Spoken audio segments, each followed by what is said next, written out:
Good morning, everybody, and welcome our witnesses and to the Oversight and Investigation Committee. Today's Subcommittee on Oversight and Investigation will review challenges to safety, security, and taxpayer stewardship in the Department of Energy's nuclear weapon complex. DOE is responsible for securing and maintaining the most dangerous materials on the planet, including nuclear warheads. This is one area that must have effective oversight. This committee, principally through the work of this subcommittee, has a long history of bipartisan scrutiny of the Department of Energy's oversight and management of the contractors that are charged with running DOE's nuclear weapons program and operations. And the lessons from our committee's past investigations and related GAO, Inspector General, DOE's oversight report should guide our bipartisan review of the current situation. My colleagues, chief among these lessons is that independent and effective oversight is simply essential and necessary. The safety and security risks involved in overseeing the nation's nuclear facilities are enormous, and this committee must be vigilant about maintaining the exhaustive oversight that the committee has traditionally had in this area. DOE, through its National Nuclear Security Administration, or NNSA, manages programs that involve high-hazard nuclear facilities and materials, the most sensitive national security information, and complex construction and environmental cleanup operations that pose substantial safety, public health, and environmental risk. Interestingly, all of these programs are carried out by contractors, both at the National Lab and at DOE's weapon production facilities. These contractors and their federal managers, spending billions of taxpayers' dollars on dangerous nuclear projects, require rigorous oversight. Today we will review what DOE has done in recent years to reform its oversight and program management. I welcome our witnesses from DOE, the DOE Inspector General, and the GAO, who will help us in examining this important issue. When government vigilance is not sufficiently rigorous, problems obviously occur. A case in point is a recent security failure at the Y-12 National Security Site in Oak Ridge, Tennessee this past July.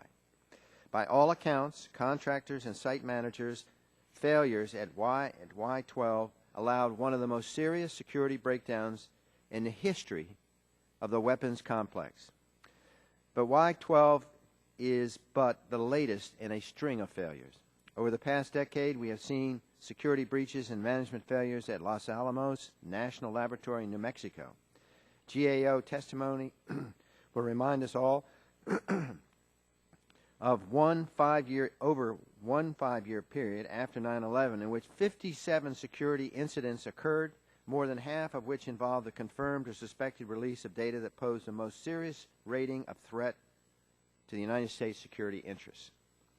In another example, investigated by this subcommittee in 2008, the Lawrence Livermore National Lab gave itself passing mark on its own physical security, and the NNSA federal on-site managers gave it a passing mark too.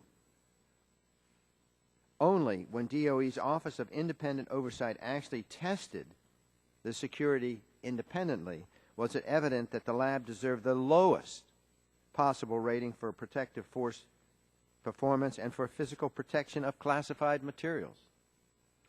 On the safety front, the experience has been no better. From 2007 to 2010, the Lawrence Livermore Lab had multiple events involving uncontrolled worker exposure to beryllium, which can cause a debilitating and sometimes fatal lung condition.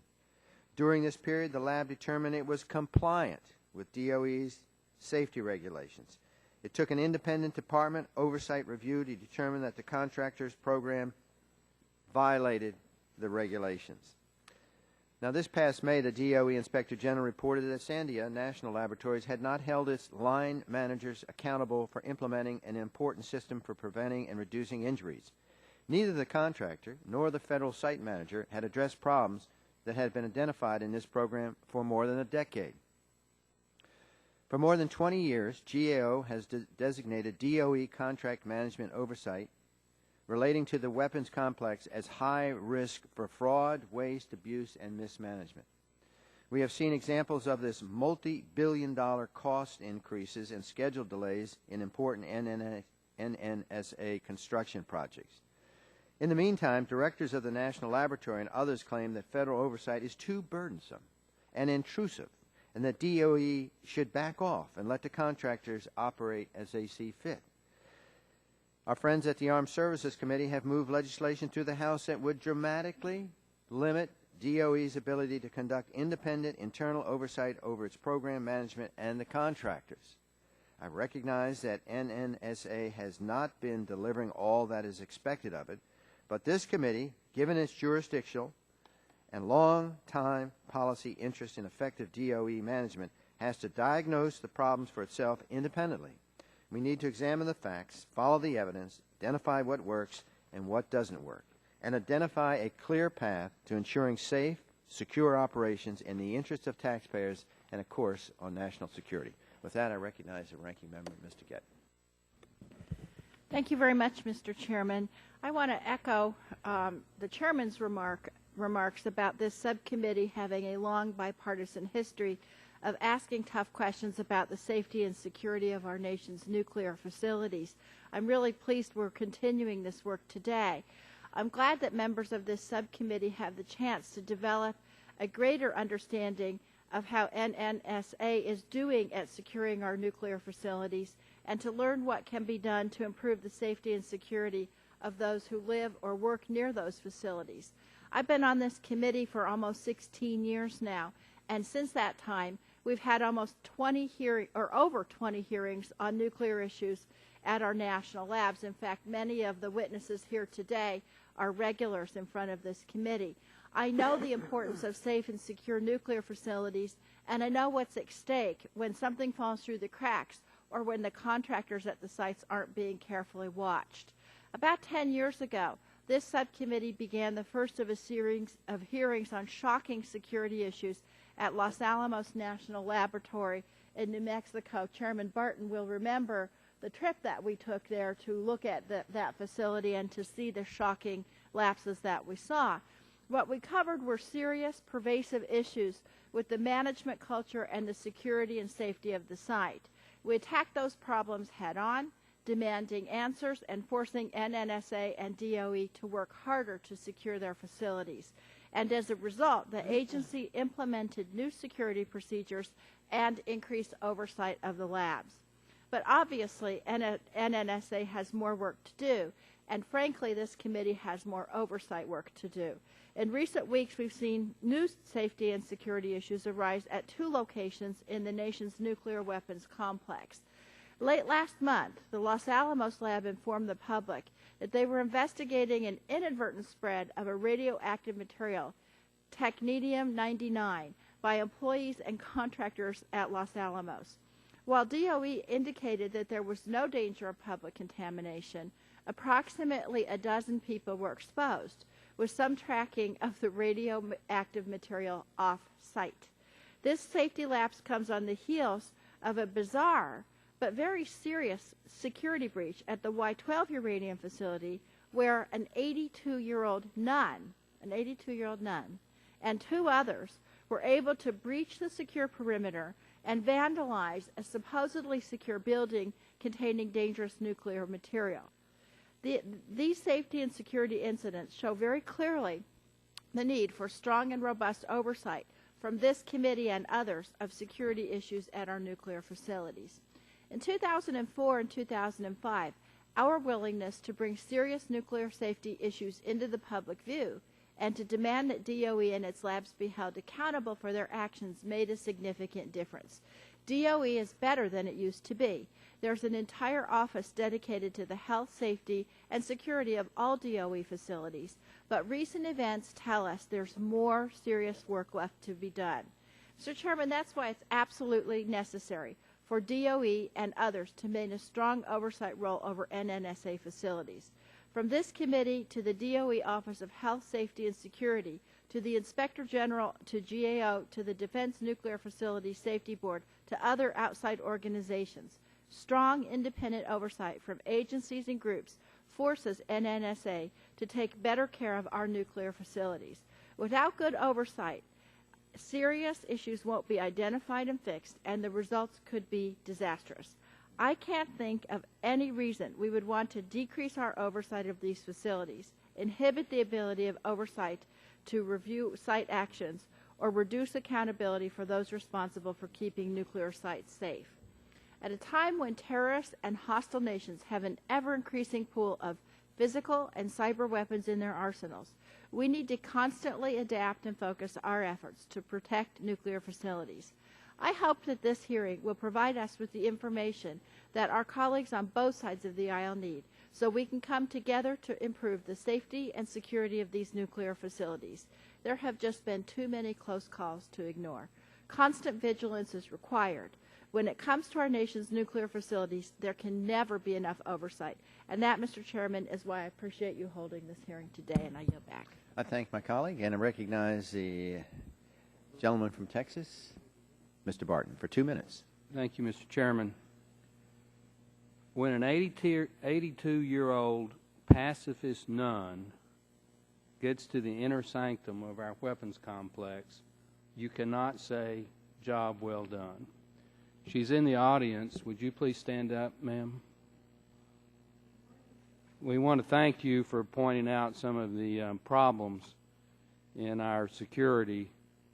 While I don't totally agree with your platform that you were espousing, I do thank you for bringing out the inadequacies of our security system, and thank you for being here today. Mr. Chairman, that young lady there brought a Holy Bible. If she had been a terrorist, the Lord only knows what could have happened. We have had numerous hearings in this subcommittee and full committee on security at our national laboratories, and especially our weapons complexes. Apparently that message has still not gone forward about what needs to be done. What doesn't need to be done, though, is just give the contractors an attaboy and a pat on the back. If there's ever a time for more aggressive oversight, this is it, and I applaud you and the ranking subcommittee member, Ms. DeGette, for doing that today. And with that, I yield to Mr. Terry the balance of my time. The gentlelady can sit down if she likes. No, ma'am. Well, I have to congratulate the contractors of NNSA for accomplishing something based upon their mind-boggling incompetence that hasn't happened here in a while, and that's uniting Republicans and Democrats. In our desire for change and reform and more oversight, the security of U.S. nuclear weapons stockpile cannot be overstated. NNSA was created to keep the DOE from being overstretched, yet it appears that all of their duties were left with contractors where little oversight could or would be done. The last 5 years has seen a significant deterioration in security at the complex as a result of a decrease in how contractors interact with federal officials. There must be an understanding that the taxpayer owns these complexes and they have not gotten their money's worth. Failures in both the safety of the laboratories and protection of the weapons themselves have been repeated across the complex, and I believe there is bipartisan support for more oversight. The unprecedented breakdown at Y-12 acted as a test of our security system and appears to be an all-out failure. I struggle to understand how the gentlelady that was introduced, an 82-year-old nun, can get through the Fort Knox of nuclear weapons facilities, and what does that say for the complex as a whole? A major concern of the Y-12 breakdown is the disunity between maintenance and operation contractor and the security personnel. When cameras had been inoperable for 6 months, this tells me that even the most basic level, there is no communication within the facility, no oversight, and I understand there's a point where too much oversight can become inefficient and hinder progress in nuclear testing. I believe that we are ultimately here today to do is find a balance where citizens can be certain that the nuclear material is secure and scientists continue to work in their most efficient manner. That's what we're here to do today. Hopefully we can find that balance, and I'll yield to the gentlelady from Tennessee. I thank the gentleman and I thank the chairman for the hearing, and indeed there has been a lot of emphasis and a lot of focus on the July 28, 2012 incident that occurred at the Y-12 facility and the security complex there. And the nun who has stood and been recognized, and 2 other anti-nuclear activists cut through that fence, got through the perimeter. They did this seeming to not be noticed. Despite setting off multiple alarms, a delayed response by WSI security personnel gave these protesters time to hang banners, splash blood and paint messages on the facility that contains over 100 tons of weapons-grade, highly enriched uranium. We are appalled. We are appalled. WSI's slow response, lack of regard for security protocols, along with their check-the-box mentality, is completely unacceptable, especially when you take into account the sensitive material they are paid to protect against potential terrorists and nation-states capable of using deadly force during a security breach. While I understand that security changes have now been made at the Y-12 facility since the incident to ensure that it never happens again, we need to seriously review classified DOE reports from 2010 that the Washington Post reported on this morning, where investigators found, and I'm quoting, security cameras were inoperable, equipment maintenance was sloppy, and guards were poorly trained. And you knew this 2 years ago? 2 years ago? These criticisms are the very same ones that may have led to the July 28th security breach. Mr. Chairman, the incident demonstrates the great importance of the hearing today. I fully believe it is important for the committee to review the entire working relationship between the NNSA, DOE, and the security contractors across the country at all of our nuclear weapons complexes. I yield back. Lady's time has expired. The gentleman from California, Mr. Waxman, is recognized for 5 minutes. Thank you, Mr. Chairman.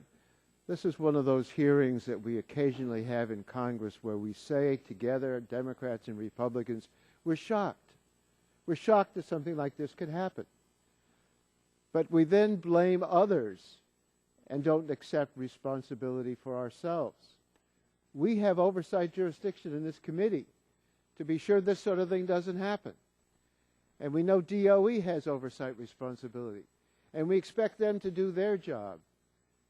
And you would think that reasonable people would understand that this is a high priority for this country. This is a wake-up call, if there ever was one. This is a quote from the New York Times. With flashlights and bolt cutters, the 3 pacifists defied barbed wire as well as armed guards, video cameras, and motion sensors, end quote. Well, this security lapse is incredible. We have to do everything in our power to ensure that no one else breaches our security, and particularly that none of our enemies view this as an opening, that will show that this is a weakness that they can exploit. Well, given this wake-up call, you would think members of Congress or any reasonable person would suggest that rolling back security and safety requirements at the nuclear safety, the NNSA facilities, or promoting reducing oversight of these facilities would be outrageous. They wouldn't think of such a thing. Yet that's what the Republican Congress did. We had a National Defense Authorization Act, H.R. 4310. It passed the House in May. And that bill weakens protection for our nuclear laboratories and facilities. The bill lowered standards at NNSA sites, and they limited the ability of the Department of Energy and the Defense Nuclear Facilities Safety Board to address concerns and propose solutions to these problems. Well, we went along with that, our committee leadership, in the authorization bill to lower our oversight for these kinds of breaches. This effort to weaken oversight of nuclear facilities makes absolutely no sense, and this issue, that most recently, of our guest today, an 82-year-old nun breaching the security at the sensitive Oak Ridge nuclear facility and splashing blood on a building that holds enriched uranium before she was arrested, illustrates why we need more oversight and more activity to stop it, not less. Sometimes I think that people are so anxious to save money that they cut off their nose to save their face. We need oversight. We need to spend the money to do this. And all those people who've been telling us we can't afford this and we can't afford that because we got to give more tax breaks to the upper income ought to think through whether that point of view makes sense. We need multiple layers of strong oversight at our nuclear facilities. We can't simply assume that NNSA and its contractors are making appropriate security and safety decisions. That reminds me of Hurricane Katrina. Good job, great job, Brownie, as President Bush said to his appointee who knew nothing about emergency preparedness. He was put in his job because he was a gold crony of the president at that time. The ability of DOE, this committee, and other oversight experts to ask the tough questions is absolutely vital to holding labs and facilities accountable. We cannot leave nuclear facilities exposed to national disasters or threats from hostile enemies. We have to make sure that those who manage nuclear materials are putting safety and security first. Now, we're lucky that it was just this very nice nun and others who came to express their point of view that gained access to a secure area next to highly enriched uranium facilities. It could have been much worse. We can all view this as a warning call. We have to look closely at our nuclear facilities, make sure they are strong. There are strong, effective oversight mechanisms in place to protect them from danger. We cannot remove or repeal the protections that already are in place.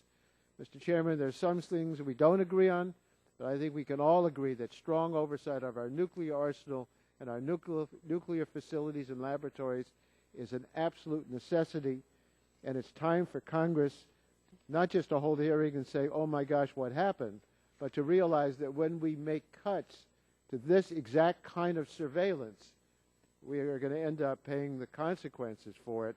Happily, the consequences were not as severe as they might have been, but let this be a warning call to all of us. Yield back my time.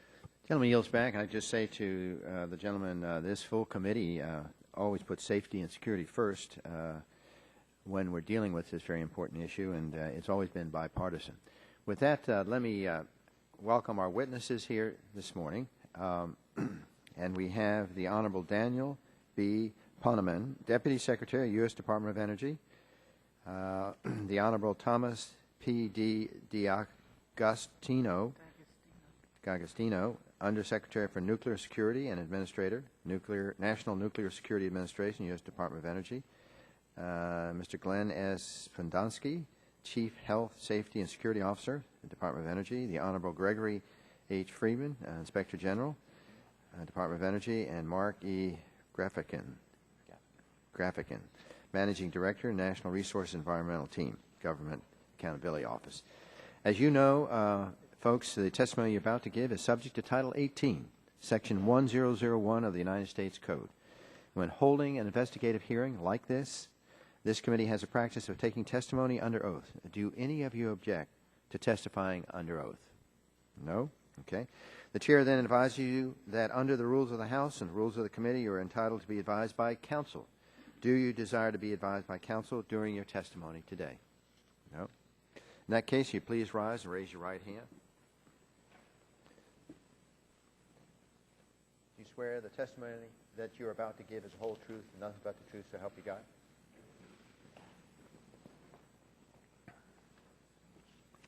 All right, and with that, we welcome you again, and you each will give you your 5-minute summary of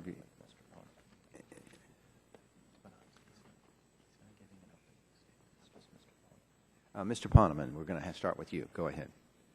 Thank you, Mr. Chairman, and in the interest of time, I would request that my full statement be submitted. By unanimous consent, so ordered. Thank you, sir. Chairman Stearns, Ranking Member DeGette, and distinguished members of the subcommittee, thank you for the invitation to appear before you today to discuss the Department of Energy's oversight of the nuclear weapons complex and the recent security incident at the Y-12 National Security Complex. We appreciate the interest and engagement of this committee and recognize the important oversight role that you fulfill. Okay. We also share the committee's commitment to assure that all of our offices and operations are delivering on our mission safely, securely, and in a fiscally responsible manner.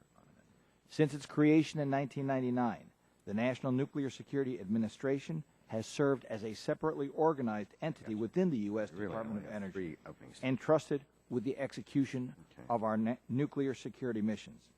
Living up to the challenging demands of executing our mission safely, securely, and in a fiscally responsible manner requires daily management through strong, effective, and efficient relationships with our management and operating contractors, congressional oversight, in conjunction with oversight by the DOE Office of Health, Safety, and Security, our internal independent oversight body, as well as that of the DOE Inspector General, the Defense Nuclear Facilities Safety Board, and the Government Accountability Office contribute to the safety and security of DOE facilities. As the recent incident at Y-12 demonstrates, the Department has at times fallen short of our own expectations and faces continuing challenges in our goal of continuous improvement. This recent incident, as the Secretary has made abundantly clear, is unacceptable, and we have taken and will continue to take steps not only to identify and correct issues at Y-12, but across the DOE complex. In response to this incident, we acted swiftly to identify and address the problems that it revealed. These actions, either directly or through the contract for the site, included the following immediate steps to improve security.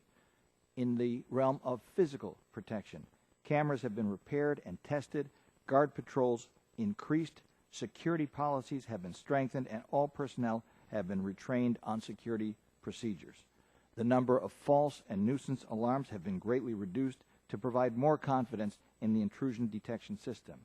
In terms of the professional force on site, nuclear operations at the site were suspended until retraining and other modifications mentioned above were completed. The entire site workforce was required to undergo additional security training. The former head of security from our Pantex facility moved to Y-12 to lead the effort to reform the security culture at the site. The Department's Chief of Health, Safety, and Security was directed to deploy a team to Y-12 for an independent inspection. Site managers at all DOE facilities with nuclear material were directed to provide their written assurance that all nuclear facilities are in full compliance with Department security policies and directives, as well as internal policies established at the site level. Security functions at the Y-12 site itself have been brought into the management and operations contract to ensure continuity of operations and moving toward an integrated model moving forward. In the area of leadership changes, the plant manager and chief operating officer at the site retired 12 days after the incident. 6 of the top contractor executives responsible for security at the Y-12 site have been removed. The leadership of the guard force has been removed, and the guards involved in this incident have been removed or reassigned. The chief of defense nuclear security for the National Nuclear Security Administration has been reassigned pending the outcome of our internal reviews, and a formal show cause letter was issued to the contractor that covers the entire scope of operations at Y-12, including security. This is the first step toward potentially terminating the contracts for both the site contractor and its security subcontractor. Past performance, including deficiencies and terminations, would be considered in the awarding of any future contracts. In the area of reviews, the HSS organization that Mr. Podonsky leads was directed to lead near-term assessments of all Category 1 nuclear material sites to identify any systemic issues, enhancing independent oversight performance testing program to incorporate no-notice or short-notice security testing, and conducting comprehensive independent oversight security inspections at all Category 1 sites over the next 12 months using the enhanced program of performance testing. And an assessment was initiated, led by Brigadier General Sandra Finnan, to review the oversight model itself and the security organizational structure at NNSA headquarters that some of the members have already commented in their opening remarks. The series of personnel and management changes that I have just briefly outlined were made to provide the highest level of security at the site and across the DOE complex.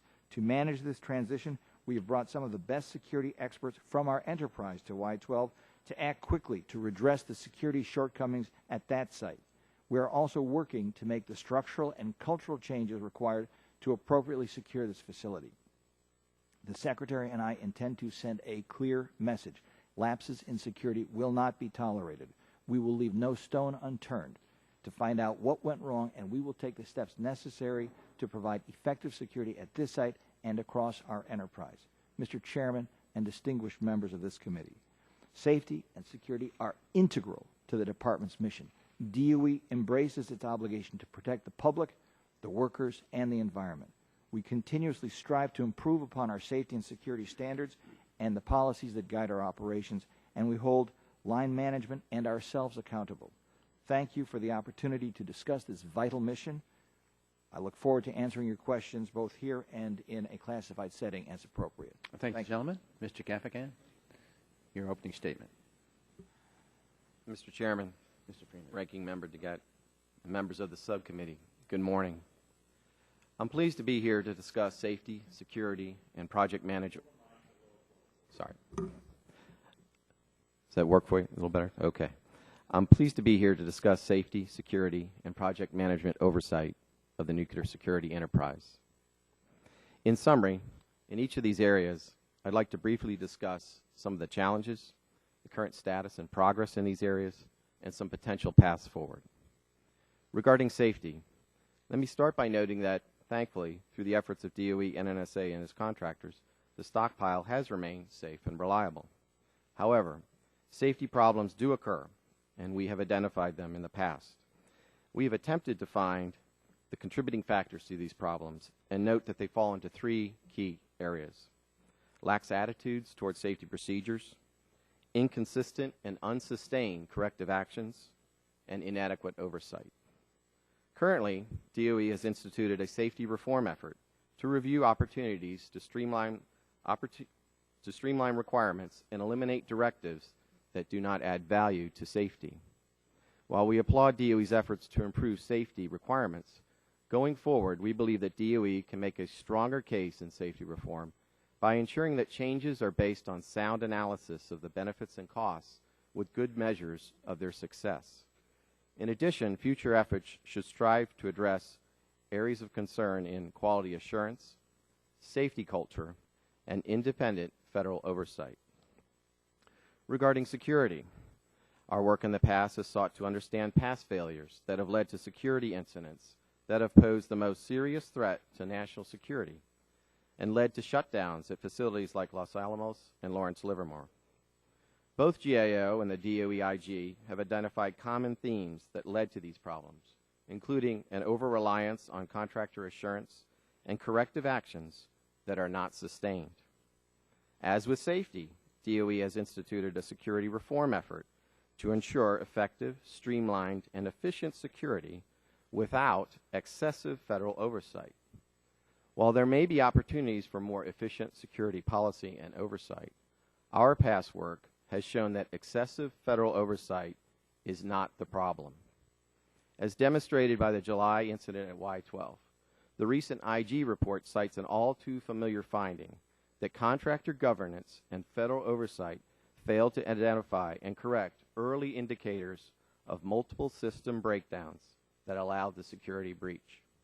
While DOE and NNSA are undertaking many actions in response to this incident, the real challenge going forward is to sustain the security improvements that will invariably be made at NNSA sites.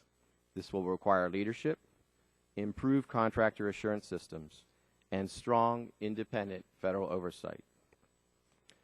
Lastly, regarding project management, NNSA continues to experience significant cost and schedule overruns on its major construction projects. To name a few, the National Ignition Facility at Lawrence Livermore, a $2.1 billion original estimate, grew to $3.5 billion and was 7 years behind schedule. CMMR, Chemistry and Metallurgy Research Replacement Nuclear Facility at Los Alamos, originally projected to cost less than $1 billion. The last estimate before this project was put on hold was $3.7 to $5.8 billion, a six-fold increase with a scheduled delay of 8 to 12 years. This is why NNSA project management is on GAO's high-risk list. We believe that NNSA has made some progress. We believe they have a strong commitment and top leadership support and have developed and implemented corrective action plans to address these concerns. Going forward, we believe NNSA needs to demonstrate its commitment to sufficient people and resources and demonstrate on a sustained basis the ability to complete major construction projects on time and on budget. However, not to be forgotten, 80% of NNSA's budget is devoted to operations and maintenance activities and is not construction related. We recently raised concerns with NNSA's process for planning and prioritizing its work, including the need to more thoroughly review program estimates. We have recommended going forward that they update the requirements for reviewing cost estimates and reestablish independent analytic capability. Mr. Chairman, that concludes my opening remarks, and be happy to address any questions I thank the gentleman. The members and may have. Mr. Freeman, welcome again for your opening statement. Chairman Stearns and Ranking Member DeGette, and members of the subcommittee, I'm pleased to be here at your request to testify on matters relating to the oversight of the nuclear weapons complex by the Department of Energy and the National Nuclear Security Administration.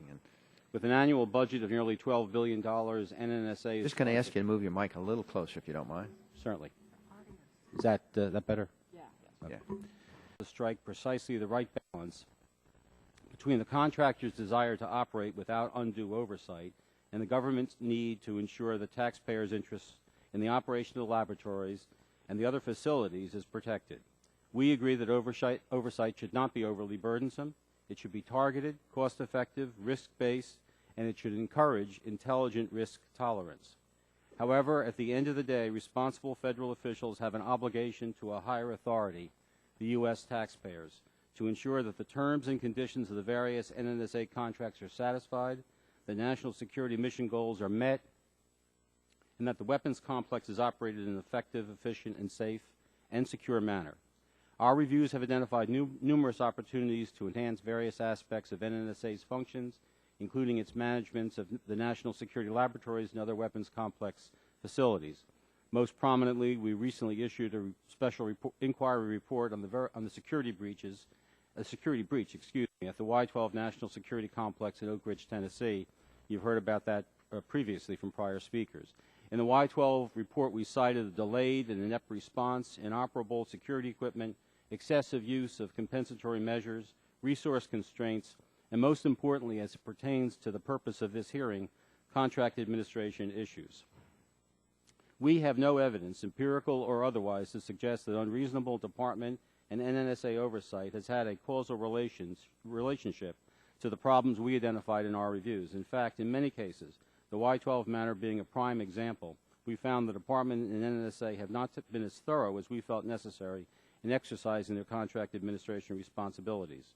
Further, NNSA is currently dealing with a number of cost, schedule, and mission issues concerning major projects, including over $13 billion in capital investments in the projects that Mr. Gaffigan just referred to. With projects of such magnitude and complexity, federal officials have a special responsibility to ensure that taxpayer dollars are well spent and the national security is protected. Further, the unique contractor indemnification provision of NNSA's management operating contracts place special burdens on the federal management team. In short, the department bears ultimate financial responsibility for essentially all contractor activities which are nuclear related. In my judgment, this argues for a robust contractor oversight. There are a number of threshold questions regarding the oversight model, which have yet to have been answered from my perspective. For example, to what extent does current oversight hinder mission accomplishment?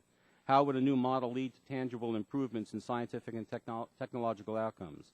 And how would a new model improve accountability and transparency?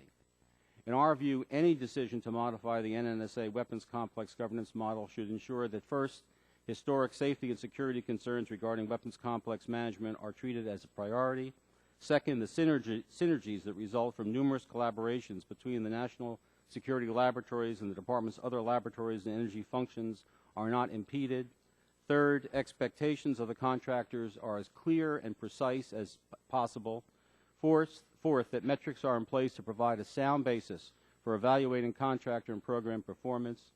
Fifth, that any new operating formulation is lean and mean, reflecting current budget realities. And finally, that contractors have in place an effective internal governance system. We support continuous improvement, but a scalpel rather than a cleaver approach ought to guide efforts to find better NNSA contractor oversight mechanisms. The problems with the status quo need to be well defined, all remedies cost effective, and the core mission maintained. The work of the NNSA and its weapons complex is too important to do anything less. This concludes my testimony, and I look forward to your questions. Thank you, and I'll start with my questions. Just as an overview, I think everyone should understand Y-12 is a connotation given to this site because of the Cold War, and they didn't want to have people mention geographically what they were talking about, where it was, so Y-12 became the code name. But if you go on Google Maps and look at the site, you see that it's a brand new site. And if you go on the Microsoft site, you see it's under construction. So this really is a site that has brand new construction. And so, Mr. Freeman, the first question I have for you is, as I understand it, these people cut and got their way through 3 fences. Is that correct? That's my understanding, Mr. Chairman, yes. Okay. And so is it 3 or 4 fences? Well, my understanding is it's 3. There are people on the panel who may have more intimate knowledge than I do. Okay. We appreciate your hand being up, but we're limiting ourselves to the panel, if you don't mind. Well, people on the panel. Yeah. Is there anyone else who? Yes, sir. Mr. Poneman. Sir, there is an outer perimeter fence up Okay. at the ridge line. They call the 229 fence. Okay. That is not censored. Then there are the 3 PITUS. Okay, so they actually went through 4 fences. They would have had to come through the perimeter, yes, and then there were the 3 Okay. PITUS fences near So the facility. once they got through these 4 fences, it's assuming that all these fences there's some type of sensor device, which would indicate, and there'd be cameras. Is that true, Mr. Freeman? That is correct. So there's cameras set up to monitor this? That is correct. And how highly rated was Y-12 security prior to this incident? So, I mean, what was the record they were saying it was rated? Sort of the contractor self-assurance indicated that it was highly rated, and that was carried through by I was the told it federal was oversight rated by personnel. the contractor and The federal personnel endorsed that rating. at 96%. Is that what I was told? That was what they rated it. I don't have a percentage for you, Mr. Chairman. Would you consider it a Fort Knox type of security? I mean, that was the perception, is it had to be Fort Knox type of security? Well, Mr. Stearns, this is my nearly 40 years in the Department of Energy. Y-12 was the Fort Knox of the department. Okay, so these folks in the audience here, the 3 of them, they got through 4 fences that were censored, and the cameras were all set up, and this was a new facility. Were the cameras new or old?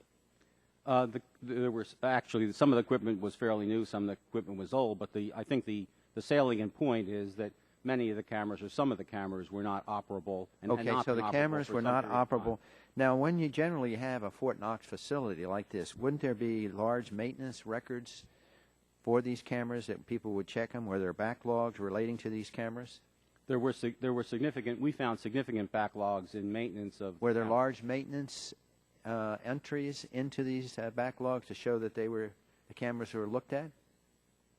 I'm not sure I understand your question, Mr. Chairman. Well, if you went into these backlogs that show the maintenance on these cameras, right? Did you see maintenance on these cameras? Well, you're saying they're inoperable. It wouldn't, at some point, somebody maintenance had not taken place. The cameras had not been fixed. If that's okay. your question. Okay.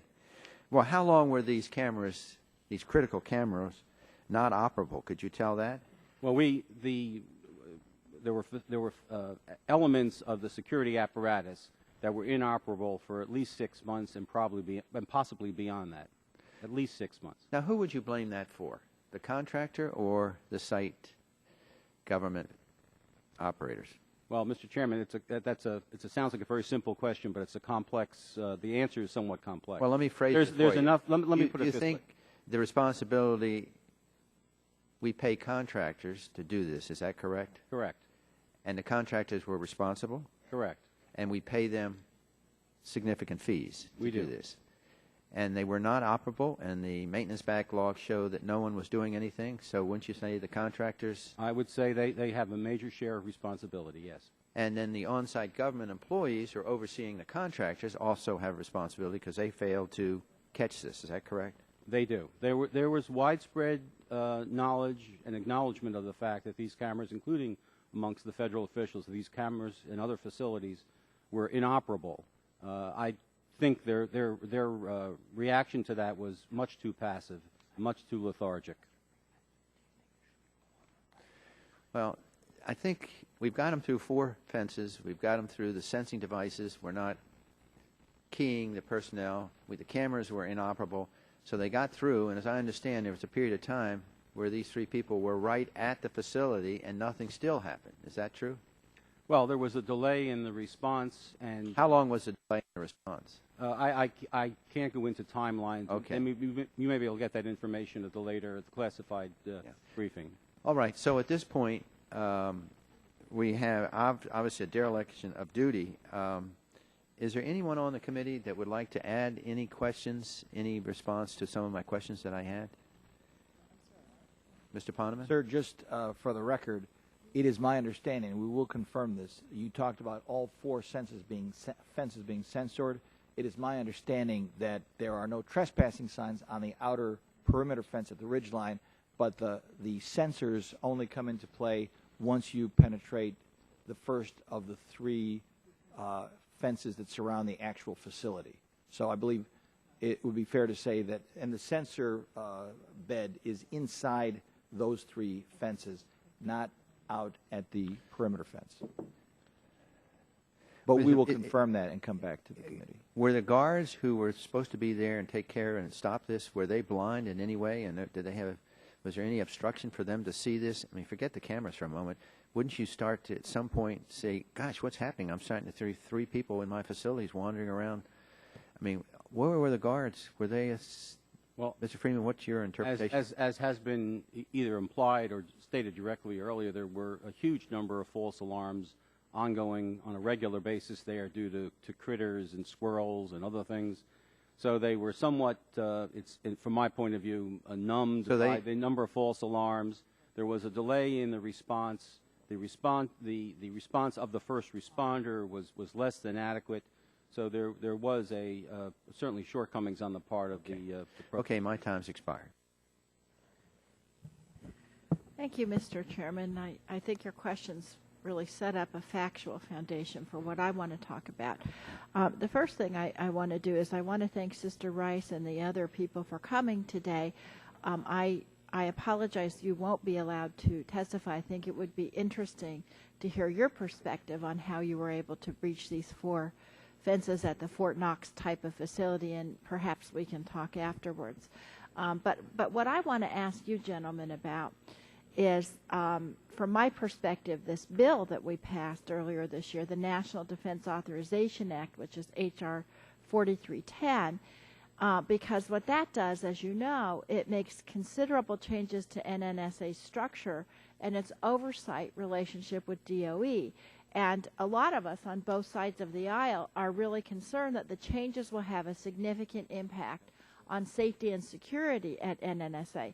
So, Mr. Poneman, I wanted to start with you, and I wanted to ask you how H.R. 4310 changes the NNSA administrator's authority to change nuclear safety and security requirements.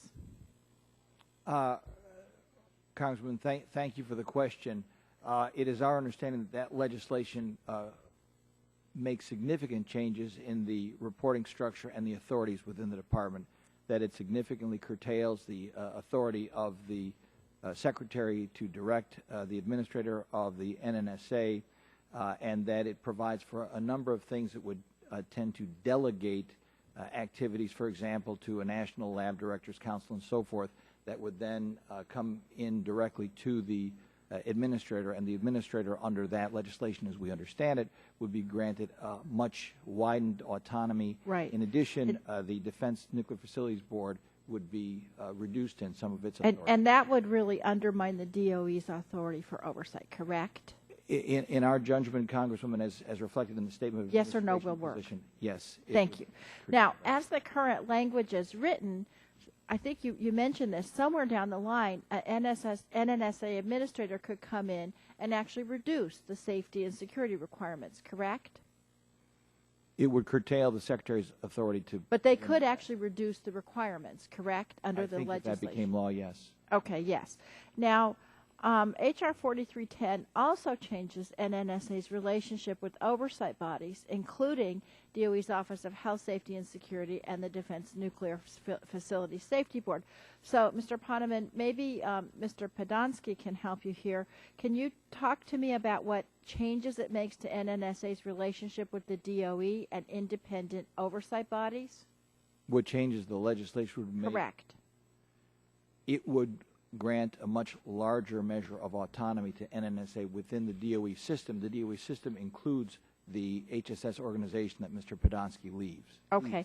Now, do you think that's a good idea to reduce NNSA oversight? Yes or no will work. We have serious concerns with Okay. that legislation. Do you think that if the bill is passed as is, it could have an impact on the security and safety of workers at NNSA sites? If the authorities of the Secretary are curtailed in that way, it could have an adverse effect. Okay. Now, Mr. Gaffigan, I'm not asking you to comment on the NDAA, but your testimony said, your written testimony said in 2007 the GAO concluded that the drastic change of moving NNSA away from DOE was, quote, unnecessary. Is that correct? That's correct. And so from your perspective, is a significant overhaul of the agency structure necessary to solve the problems we're seeing today? Yes or no will work. Not necessarily. They Okay. have to focus on... So you don't think we necessarily need a significant overhaul, We have right? not seen the problem being excessive oversight. We've seen the problem being ineffective oversight. Ineffective, yeah. Less oversight is not the solution here, right? We have not seen excessive oversight as the problem. Okay. Mr. Friedman, what do you think? Would reorganizing the NNSA so that contractors have more autonomy and less oversight solve the problems of the agency?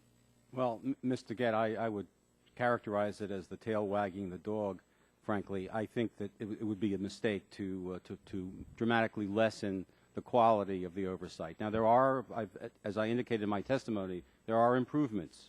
And intelligent oversight is extremely important. So there are improvements that can occur. Right. But I think the legislation that you're referring to goes too far. So I just have kind of one last question. And I'm going to ask you, Mr. Friedman, and you, Mr. Gaffigan. Do you think that overly burdensome oversight caused Sister Rice and her colleagues to be able to gain access to a secure area at a nuclear facility? Well, Yes or no? Do you think that the reason she got in there was because there was too much oversight? Clearly not. Okay. Mr. No. Gaffigan? No. Thank you. Thank you very much, Mr. Chairman. I thank the gentlelady. Mr. Barton, the former chairman of the full committee, is recognized. Thank you. I had to go do a little press interview while the chairman was doing his questions, but my understanding is he established that there were 4 fences that were broached. Is that correct? Yes, sir. Okay. Were they all chain link fences? Yes, sir. All chain link fences. Is it classified how long that took? Yes, sir. It is classified. Were there any cameras that were operable? We know that there are some that weren't. Were there some yes, that sir. were? There were cameras at the site that were operable. They just weren't where these people were doing their thing. Let's assume that we actually had good security. What would have happened had it been discovered that these 3 individuals were trying to get in the facility?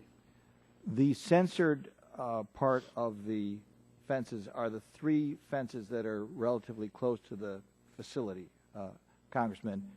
If the system had worked properly, as soon as they penetrated the first link, the sensor would have gone off. And when they saw, as would be the case when people were coming through, that there were multiple sensors going off, there would have been an immediate response within 1 or 2 minutes of guards on the site. So even if it had been working and the guards had been alert and everything that was supposed to have been done would have been done, they would have been able to get through the first fence before anything was done. Is that correct?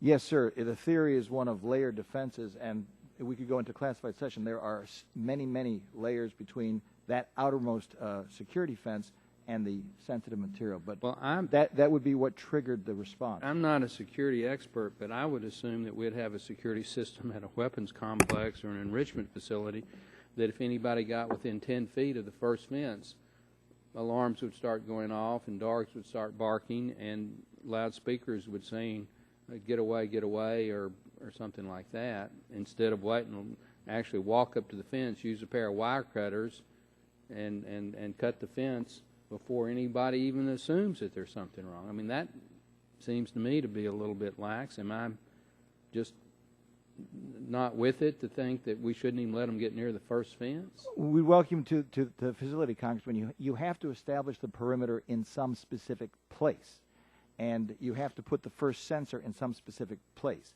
That sensor is placed in such a manner as if it had been responded to appropriately before they were able to do anything at the wall, there would have been security forces on site. So you have to put the first sensor somewhere. But my point is, you don't let them get close enough to take out the wire cutters without somebody noticing them. I mean, if I were to go to the facility today with a pair of wire cutters, hat on, says I'm a fake terrorist, I would hope somebody would notice that before I started cutting on the fence. Well, I assure you, Congressman, we're taking a full review of the full profile. You could see if doing something at the outer perimeter fence up at the ridge line would be better, but then you were talking about acres and acres of security, which is challenging. Is the Deputy Secretary at the Department of Energy the number 2 official? Yes, sir. So the Secretary's number 1 and you're number 2? Yes, sir. Okay. Could you rank this issue in a priority of issues at the Department of Energy for the management attention of you and the Secretary? Is this a top 5 issue, a top 10 issue, top 100 issue? Congressman, there is no issue that we are dealing with more forcefully and with greater concentration than this issue. This relates to protecting our nuclear material. It has top priority. So this is got the personal, serious attention of you and the Secretary. Hours and hours. Okay. And the gentleman to your right, Mr. D'Agostino, is that close? Mr. Barton, D'Agostino. Agostino. Yes, sir. I would assume that on a day-to-day basis, you're the person ultimately responsible for this at the department, I know you're at the Nuclear Security Administration, but I would assume that you are the number 1 person in terms of just thinking about this. Is that correct? Every day I think about this issue, and specifically, but every day I also think about security in general. This is the number 1 priority for me, bar none. Do you believe, since it's your number 1 priority, that we can fix this problem? I believe we can fix it. We have work to do.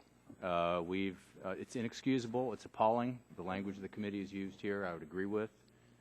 We have to work aggressively. We've taken unprecedented steps to address this particular problem. It's important to hold organizations accountable. It's important to hold people accountable for this, and we are working through that particular process. In addition to the steps we've taken, we believe there are more steps to take, and we're working very closely with Glenn Podonsky and the HSS organization to make sure we absolutely have that right. My time's expired, but I want to ask one more. Is it possible under current policy at the Department of Energy to terminate the contractor who allowed this to happen?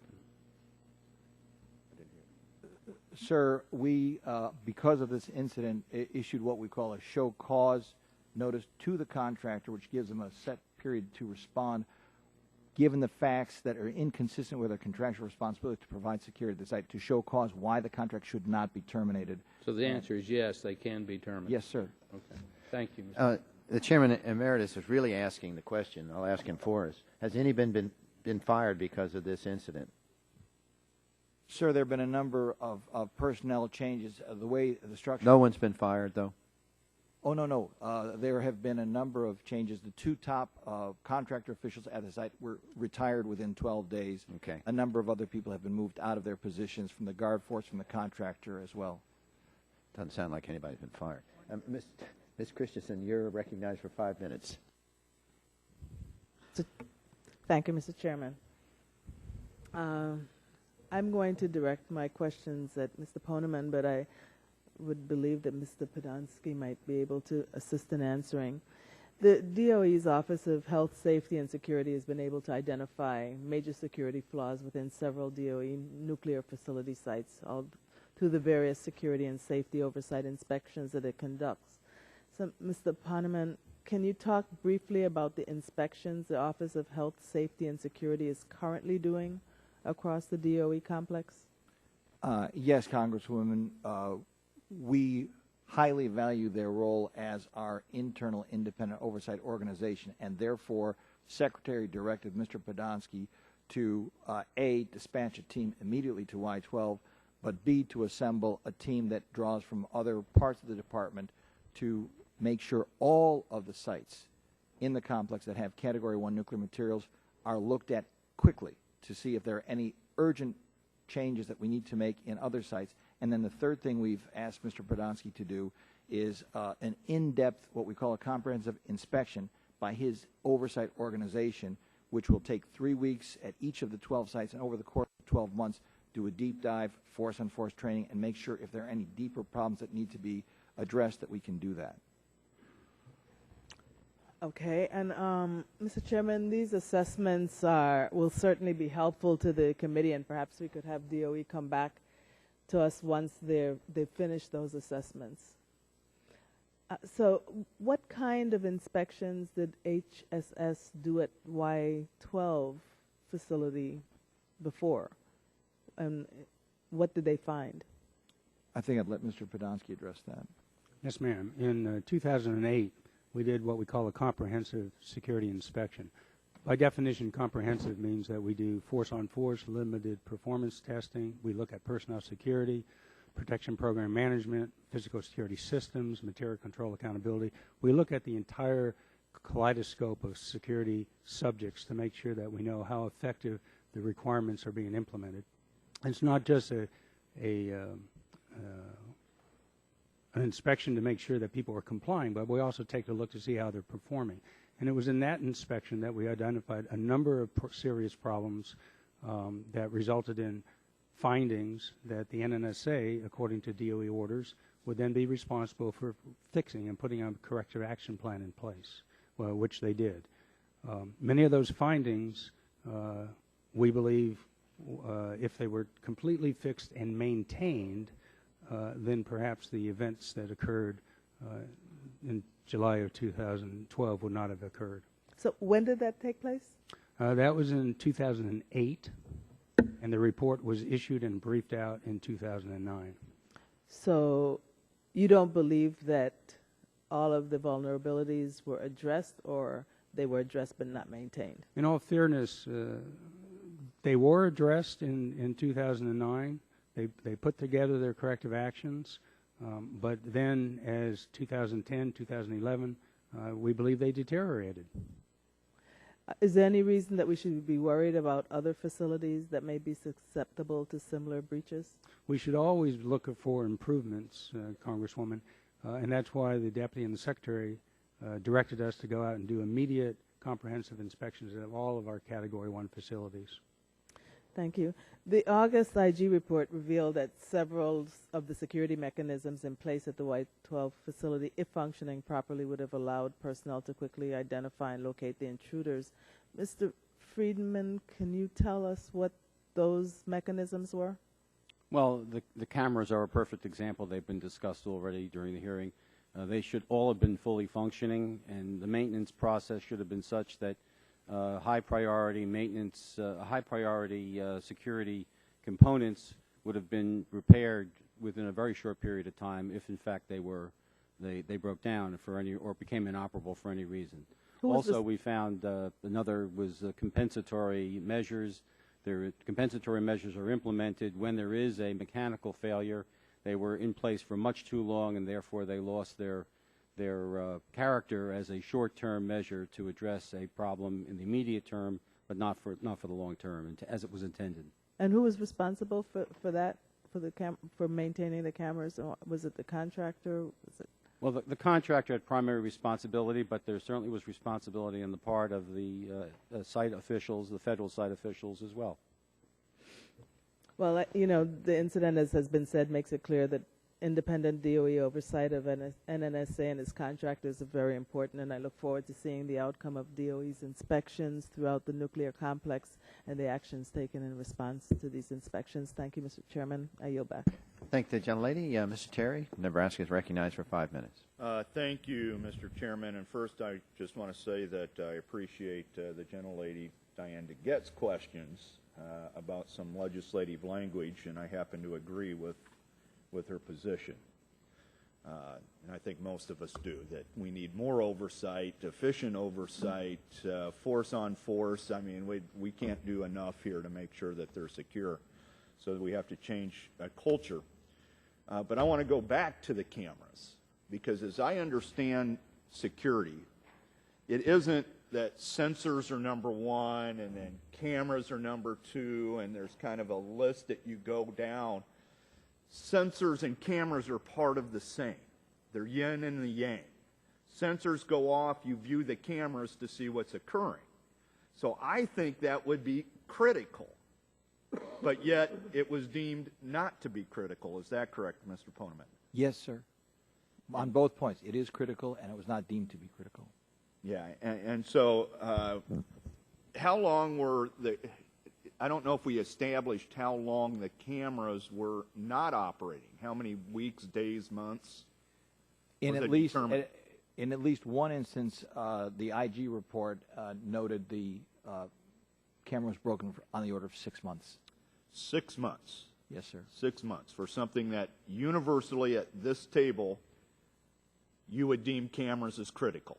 Yes, sir. And indeed, someone there made a decision that they weren't critical. Who was that? Or what entity makes that decision? That was something that would have been in the hands of the M&O contractor to propose what's system critical and what's not. Yeah, and then it would be up to the federal oversight to be cognizant of that and to be allowing it to continue. Appreciate it. Did you want to say something? No, just I was making sure my microphone was off, so because I thought I saw the light on. I agree with the Deputy Secretary said it absolutely right. We have a contract with our M&O contractor down in Y-12 to take care of this equipment, put it on a high priority. The camera maintenance was not prioritized as to be fixed. Our federal oversight should have caught that. That information, as it's floated in reports and oversight from the program side in Washington, should have been able to pick that data out. As the Inspector General said, there were indicators in our reports, but when there are too many indicators, the real indicator gets lost in the noise. And so the important thing here is on oversight, in my opinion, and I do greatly value independent oversight. That's what we want. Yes, sir. That we have to make sure our oversight is done not only in the quantity but in the quality that allows us to pick out these flags and not have the important indicators buried in reports. That's the important thing from my standpoint. Hey, I'm just curious, Mr. Poneman, how these were down, cameras were down for 6 months. Once they were fixed, evidently they were fixed within a couple days after the incident. Is that correct? Yes, sir. They've all been fixed, sir. What was wrong with the cameras? I don't know what was wrong with the cameras, but I think Mr. D'Agostino put it very well. Mr. D'Agostino, do you know what was wrong with the cameras? Not in a specific way. We can take that question for the record and get back to the committee. Mr. Podolsky, do you know? I have an inspection team on the site right now, and what I understand with those two particular cameras that were out, one was an inner workings of the camera and took 24 hours to fix that. The other one was a trip switch that had to be just flipped on. A trip switch. What does that mean? I'm not a systems engineer, but that a tells circuit me breaker? that a circuit breaker was flipped. So all they had to do was look at it, and go like that, and that camera would have worked again. That's what my inspector. But it was down for 6 months. So I guess to conclude in the last 40 seconds, Mr. Friedman, you made a comment regarding we need a scalpel, not a cleaver. I did. I may disagree. When you have that level of incompetence to keep the same people and organization in place, probably isn't a good decision. There, we probably need a cleaver. I yield back.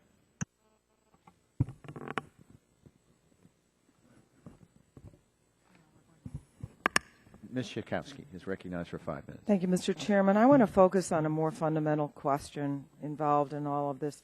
That's the use of private contractors altogether. You know, we made a decision as a country in 1828 that we would be protected here at the Congress, members of Congress and the public, by people who wear the badge. And I'm looking at the recruiting website, and it says, wear the badge, feel the honor, the moment of transformation when you slip into the uniform, put on the badge, and join our elite ranks. What does it take to join this prestigious team? A deep sense of patriotism, unyielding dedication to protecting the public, and a passion for the American way of life are just the beginning. DOE is the largest non-defense department contracting agency in the federal government, and this is probably one of the most sensitive missions, stewardship of the nation's nuclear weapons stockpile. And when you look at who the contractor is, the company that holds the security contractor is WSI Oak Ridge.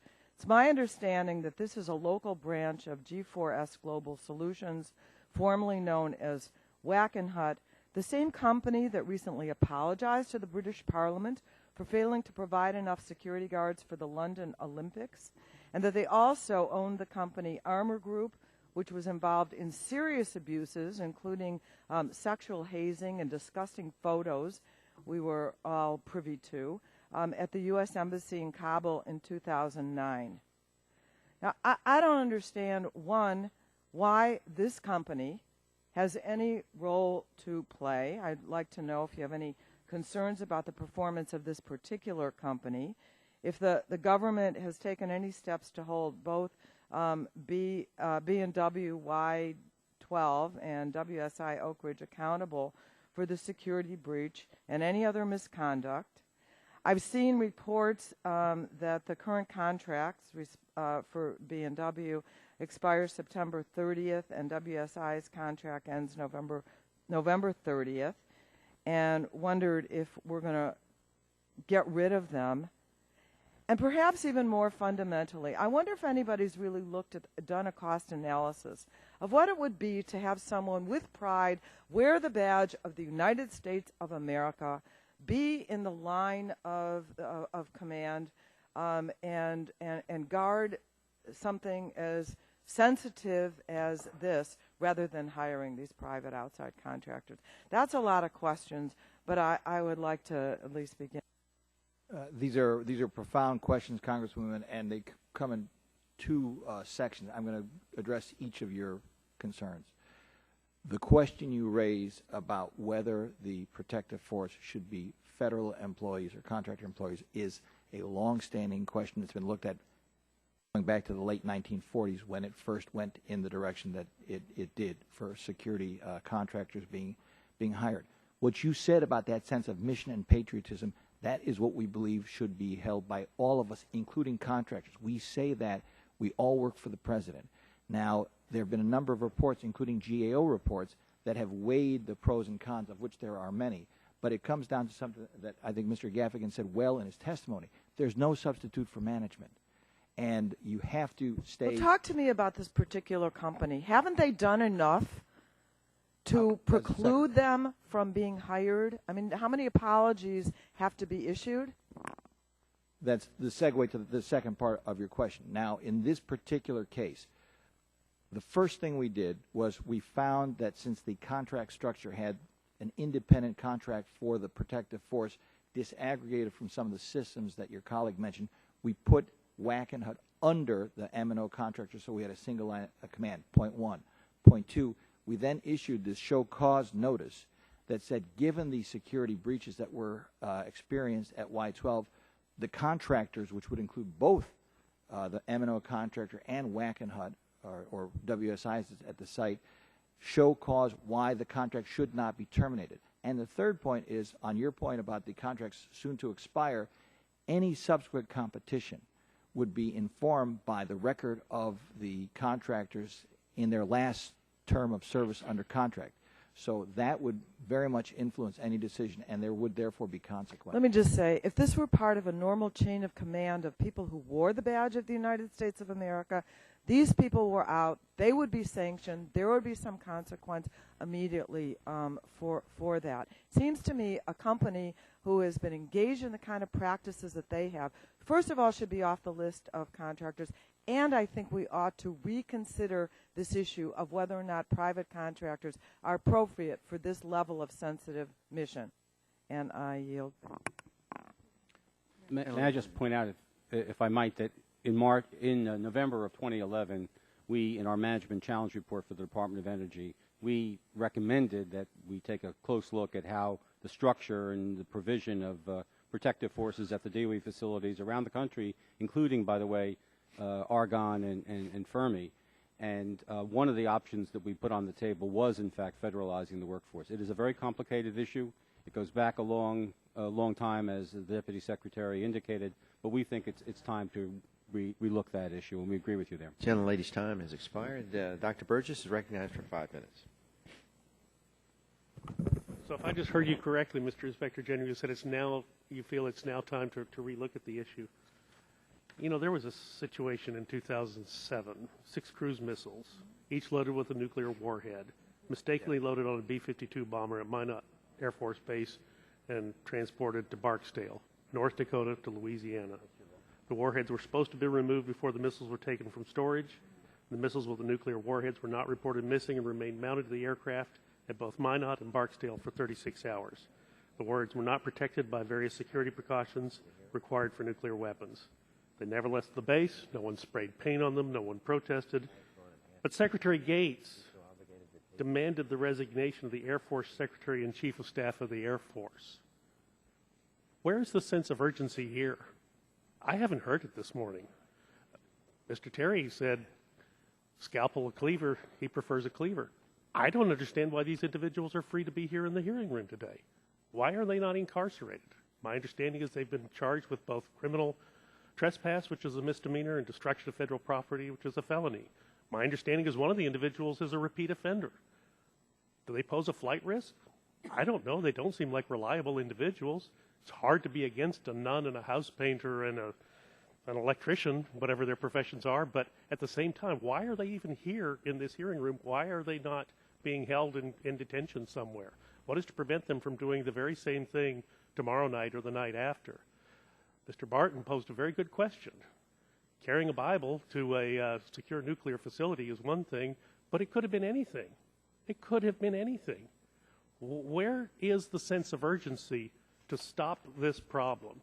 The POGO folks, the oversight guys that are always posting stuff, said the Boy Scouts would have done a better job. So where is the sense of urgency?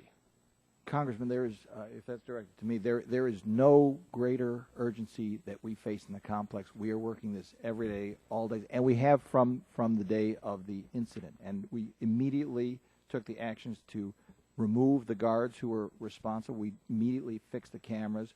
We immediately dispatched teams. We immediately took the general from our Pantex facility, who's an expert at security, and sent him up to make sure that the best practices that are in force in Pantex. And we have done this from day one, and we continue to do it, and we're going to keep working at it until we feel confident that the job has been well done. Have those guards been fired?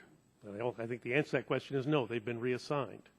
Are they going to be barred from working on any sort of similar security arrangement in the future? I don't think we've gotten an answer to that. Who in the agency has taken responsibility? Secretary Gates asked for the resignation of the Assistant Secretary of the Air Force. Where is that accountability in this situation, which I would submit is no less serious than what occurred in Minot, North Dakota? We agree with the seriousness, Congressman. That's precisely why we've got General Finnan doing the internal reviews. We have taken the people who are on the line in terms of our own federal oversight and reassigned them to permit that review to be unimpeded. And we will follow every fact trail to the end of the earth and find out what happened. And we will, as Secretary Gates did, hold people responsible. Well, I think the response was much more immediate in Secretary Gates' situation. Mr. Friedman, Inspector General Friedman, on the issue of compensatory measures, one of the federal officials, according to your report, this is, I'm referencing here the special report in the inquiry of the security breach at the National Nuclear Security Administration's Y-12 National Complex under compensatory measures on page 4. You say one of these federal officials also indicated that they am instructed not to evaluate and report on how the contractors were conducting business. Is that an accurate statement? That is an accurate statement. Well, if that's the case, as long as they were doing an adequate job was the other part of that statement. In this case, were they doing an adequate job in deciding how to accomplish their security mission for the Department of Energy? Well, as the very essence of our report is, we think not. So I guess my question to you is, I mean, you're the law enforcement person here. You're the Inspector General. Where is the accountability that you're going to extract because they clearly failed at their mission? Well, you're right in your characterization of what my job is, and it included, by the way, effectuating the arrest of the 3 trespassers, and we're proceeding on that case. And your earlier point, Dr. Burgess is exactly correct. The judicial system is now the timing mechanism. It's not the Department of Energy or the Office of Inspector General. With regard to your second point, is we generally do not identify particular individuals. There are cases where this does occur, who ought to be fired. That's the responsibility of management to take our report and the other information they have available to them and make whatever judgments they seek to make with regard to firing individuals, personnel actions, or disassociating the department from certain contractors who have not acted well. Well, these are individuals who walked through the so-called fatal force zone. Out in Los Alamos several years ago, I saw a force-on-force exercise out there. It was pretty impressive, all of the tools that they had at their disposal. Why was none of that used? Dr. Burgess, I'm sorry. I really didn't. Could you repeat the question? I'm sorry. At Los Alamos in 2005, right. I was given a demonstration of the force-on-force exercise that would be instituted were there a serious security breach. I would submit that this was serious. You got through 4 fences. You had something the size of a Bible. What would it have taken to institute that force-on-force? Gentleman's time has expired. You go ahead. I will. My answer to your question, Dr. Burgess, is really the following. One of the the fact that one of the trespassers is here today makes this even more meaningful, I suppose, is we have testimony from sharpshooters who are on the protective force at the site that if the trespassers, if they had clear sight of the trespassers, they might have taken them out or attempted to take them out at that time. So the aggressive force that you witnessed on the force-on-force exercises at Los Alamos exists, at least theoretically, at Y-12 as well. To confirm, then, you had snipers at Y-12? Well, I don't want to characterize their abilities. They are highly trained, very professional, paramilitary, former SEALs, very competent individuals in terms of their physical abilities and the training generally. Clearly, there was a breakdown in this case, but you should not believe that these are people who are not equipped to do the job when they have to do the job. I understand. The gentlelady from Florida, Ms. Castor, is recognized for 5 minutes. Thank you, Mr. Chairman. And let me start by expressing my dismay over this security breach. It is appalling on all levels for the government and for the private contractors that had responsibility here. Last night, the Washington Post published a story noting that the security lapses that allowed 3 protesters, including an 82-year-old nun, to gain access to the secure Y-12 area at Oak Ridge National Lab. that those security lapses have been identified by government investigators 2 years before the break-in. According to the Post, a 2010 classified report by DOE inspectors found that, quote, security cameras were inoperable, equipment maintenance was sloppy, and guards were poorly trained, unquote. Mr. Poneman, are you aware of this report? Yes, ma'am. Is what's being reported accurate? Obviously, it's a classified report. We'd be very happy to go into it in closed session, and I would suggest we defer that. What can you tell us now? What I can tell you is what we've been very clear about, which is the characterization that you have used and your colleagues have used, appalling, is apt. That, as Mr. Gaffigan has testified, it's not just a matter of finding the thing that's wrong and fixing it, but sustaining that level of effort, and that we therefore had breakdown up and down the chain, including a sense of complacency that something like this could not happen, and we are vigorously doing everything we can to root that out and to put in place more effective security. Can you tell us that after that 2010 report came out, that it was reviewed with Babcock and Wilcox, your contractors, Wackenhut, WSI, Oak Ridge? I can tell you that that is what is supposed to happen with those kind of reports. In terms of what happened with that particular report, we would have to come back to you. I don't know exactly. And Mr. D'Agostino, did I see you nod that it was reviewed with the contractors? Yes, ma'am. As part of standard practice, all independent inspection reports by the Health, Safety, and Security Organization are briefed to both the federal officials and the contractor officials at each site. Given the consistency of Mr. Podolsky's organization doing these inspections, he could confirm, but there's no doubt in my mind that that these reports are in their hands. They get copies. They're copied on the reports. They have the reports. I do as well. I typically get the report. I read the executive summaries. I'm briefed by Mr. Podolsky's organization to give me the overall sense of the conditions. That's standard practice. The key, though, for me in this particular case is it's not enough just to read an executive summary and take a high-level look at the findings and get a brief by the organization. I actually have to read every page of that report. Whose responsibility is it then to sit down with the contractors, with Babcock and Wilcox, Wackenhut, WSI, Oak Ridge, to go through that? Did you do that, Mr. Podolsky? Ma'am, what we do, and we've been doing for 2 decades, is we independently assess the performance of the contractor and the feds on the site, and then we issue a report that's validated. And I won't bother to explain all the details, but it's a very rigorous process. So we stand. I wonder if anyone here at the table read that report in 2010 and actively discussed it personally with the contractors. I would tell you that when the team is on site, as they are right now at other sites, including Y12, they actively validate daily. I'm just wondering if any of you here had that report and had that discussion with the contractors. Yes. I read my reports. Yes, ma'am. And then did you? And then it's up to the line to discuss with them, their contractors and with their own staff, how they're going to correct it. We don't.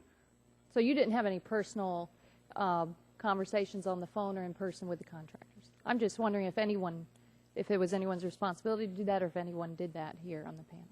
Ma'am, it's my responsibility to make sure my organization and my security organization does exactly that, go over the details of the report. As I mentioned earlier, I get the executive summaries. I get a brief by the independent inspection organizations on these reports, which I did in this particular case. And the key is, and so count on my security organization to go through the details page by page. Thank you. And Mr. Freeman, your recent Y12 report suggests that there may have been systemic failures to address maintenance issues at Y12. I'd like to know, in a broader perspective, were the problems you saw at Y12 symptomatic of larger issues here at this agency or the DOE? Well, symptomatic in the sense that we have concerns about the whole notion of contract administration and contractor oversight and how that is effectuated throughout the department. Yes. In terms of security, to be totally candid with you, we issued a report on a compromise of a force-on-force exercise in 2004. So we've had some continuing at Y12. And then back on the accountability for the contractors, are there any penalties built in to these contracts? I understand that you've now taken action, begun proceedings to fire the management contractor, the subsidiary of Babcock and Wilcox. But are there any penalties built into these type of contracts that if a breach like this occurs, not only do personnel lose their jobs, but there's some payment back to the DOE or the government? The government always has the ability to reach back and look at past performance and make adjustments consistent with the contract, and our plans are to do just that in this case, ma'am. Gentlelady's time has expired. The gentlelady from Tennessee is recognized for 5 minutes. Thank you, Mr. Chairman, and I thank you all for your patience. I hope that it's not lost on you that this is something that concerns us tremendously. And having served in the state Senate in Tennessee, knowing how proud individuals in that part of the state are of that facility, having visited the facility many times myself, I think not only did you have a security breach, but you have now what you're seeing is a breach of the public trust in that area. You are charged with keeping that facility safe. You are charged with keeping the employees at that facility safe. And it is such, the ineptness and the negligence is mind-boggling as we look at this. Now, I want to go back to this 2010 report. A report comes out in 2010, and you review this report. Now, you have to review it with the contractors. Am I right there, Mr. Podolsky? Yes, we validate the contents of the contractors and the site. Okay. Office. Now, with the site, who is the buck stops here? Do you have a guy who makes a decision at that facility that says these are serious issues? That would be the site manager, the federal site manager. Okay, the federal site manager. Did that individual make that decision that this was serious, and did they hold Babcock and Wilcox and WSI responsible and say, we're going to tie your money up until you straighten this out? I would tell you from the independent oversight perspective, that's what's supposed to happen, and then we, as an organization, brief it up. As Administrator D'Agostino said, we did brief it to he and his security staff back in Washington. So it's up to Administrator D'Agostino to then make sure that the corrective actions through the site manager are taken. Mr. D'Agostino, did you follow up with the site manager? Yes, ma'am. Did the site manager say we have taken action to fix these security lapses? Yes, ma'am. In the 2009 report that was referenced. When did he show proof that he had taken that? I'll have to get you the exact month that he showed proof, but we had validated the closure of all of the findings, including the cameras. Okay, then who's responsible that it didn't get done? Let me ask you this. Have any of you been on the ground at the Y-12 facility? Yes, ma'am. Yes, ma'am. All of you have been there? Yes, ma'am. Yes, ma'am. So all of you went, and all of you looked at this physical facility, and each of you reviewed the items that were pointed out and made sure boxes were checked, that they had been repaired, and signed off on this. Am I right on this? No, ma'am. I Okay. visited Mr. the Poneman? site. I visited the site on earlier occasions, and as you know, having visited the site, it is an impressive site. Yes, it is. And it deserves to be protected. And it deserves for the site, for the people of the nation. Absolutely correct. One of the problems here is you have an evidence, what looks like invincibility, but we had specific shortcomings that were not adequately identified or addressed, or if they were fixed, the system was not fixed to the point that it was sustained. These are the things that we're trying to get our arms around right now. You're absolutely right. It has to have that kind of top level. See, it just seems incomprehensible that you could have said, we have this report, we're doing this review, we have these problems. The problems are not fixed, are not fixed to completion, how could you continue the contract if they are not completed? And I have to tell you, listening to you all this morning, I got to tell you something. This is classic bureaucratic pass the buck. It's not my problem, it's somebody else's problem. Well, it is your problem. Congressman, You are charged with the responsibility of protecting these facilities, and we are charged with conducting the appropriate oversight for this. And to say, well, I reviewed it and so said, somebody somewhere has to say, are the cameras working? Are the fences complete? If you've got, 200 false alarms, you should know that there is a problem with something causing the false alarms. You know it's wildlife in this area. Is that not correct? So you fix it, but you don't allow it to continue and continue to pay the contract and then have something like this occur where you have individuals inside this facility. The security culture and the safety culture demands a better product from you all. Yeah. Congressman, in terms of the priority that it deserves and in terms of the cultural requirement to be ever vigilant, you're absolutely correct. That's why within days of actually knowing about the problems that had been identified have been fixed, and we are now about the business of making sure, A, that we don't have problems like that anywhere else in the system, and B, that we take permanent, sustained, and sustainable measures to make sure that it Sir, my time has expired, but I would offer that you fix them after you were embarrassed, and you fixed them 2 years too late. I yield back. I fixed them as soon as we knew about them. The gentleman from Texas, Mr. Green, is recognized for 5 minutes. Thank you, Mr. Chairman. A question for everyone on the panel. The National Defense Authorization Act was passed by this chamber earlier this year, allows the National Nuclear Security Administration sites to adopt OSHA workplace standards in lieu of the NSAA present standards. Can anyone on the panel tell me the differences between what NSAA's present standards and the standards the House NDAA would allow? In addition, the OSHA standards provide more protection. Would OSHA standards provide more protection for the workers at those nuclear sites, and would OSHA standards be easier to enforce? Is OSHA stronger than what was original standards? We have very strong standards, Congressman, in the Department of Energy. There are some similarities between OSHA standards and DOE standards, but there are some unique DOE requirements because of our unique nuclear responsibilities for such materials as beryllium and so forth.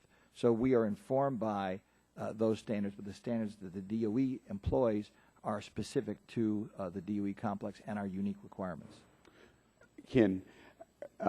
You can apply both, whichever is the toughest. Obviously, your standards are OSHA standards, I guess, for safety. Is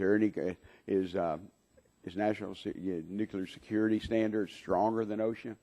Well, the OSHA standards, Congressman, and my colleagues may wish to join me in explaining this, apply to general industrial safety. Yeah. And where we can apply globally recognized standards that apply to industrial safety, we do that. That's an efficient thing to do, to use validated peer review standards such as OSHA. However, when there are those unique requirements that pertain to the use of beryllium and other things that are unique to our complex, we need special DOE tailored standards. And if I could just agree with everything the Deputy Secretary said, we follow DOE directives on safety. Safety is critically important, and we are inspected by independent inspection, Mr. Bonansky's organization, as well as we have our own safety inspection standards.